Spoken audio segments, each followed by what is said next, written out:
मामाची इकडं असल्यावर दिवसाची सुरुवात होती 9 वाजल्यापासून आणि उठल्या उठल्या खिडकीतून व्ह्यू दिसतो तो म्हणजे राजवाड्याचा. तर जय शिवराय मित्रांनो, उठल्या उठल्या पहिल्यांदा आरशात न तोंड बघता टी व्हीमध्ये बघायचं आणि अंघोळ झाले झाले जायचं ते म्हणजे आमच्या नानाबाबांच्या दुकानात. छोटंच पण त्याच्यात सगळं खायचं सामान असलेलं हे आमच्या नानाबाबांचं दुकान.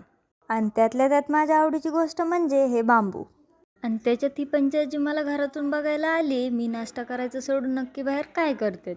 बाहेर बघायला आली मला, पण नानाबाबांनी तिलाच खुर्ची आणून दिली. आणि हा आमच्या नानाबाबांचा लालू शेठ मस्त ऊन घेत बसला होता. आणि हा आमचा मामा कामाला तर आज काही गेला नाही, पण बिना आंघोळ करता इकडं तिकडं फिरत बसला होता. आणि त्याच्याकडं कॅमेरा करून व्हिडिओ काढत होते तर मस्त पोज देऊन चालत होता. ही आमची मोठाई आणि त्याच्यात तिचे हे डायलॉग.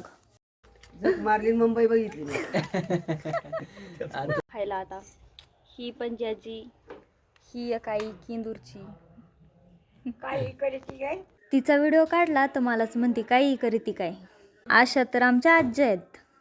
मग मला जायचं होतं बहुळला, ह्या मॅडमला बाय वगैरे केलं आणि मग मी निघाले. खेडमधून चाकणच्या PMTला आज काही गर्दी नव्हती, त्याच्यामुळे मला लगेच बसायला जागा भेटली. मामाच्या इकडं 2 दिवस राहून यायचं काही मन नव्हतं, पण कॉलेज चालू होणार होतं त्याच्यामुळे यायला तर लागणारच होतं. तुम्हाला मामाच्या इकडून यायच्या वेळेस असंच होतं का? कमेंट करून नक्कीच सांगा आणि त्याचबरोबर लाईक, शेअर आणि सबस्क्राईब पण करा की.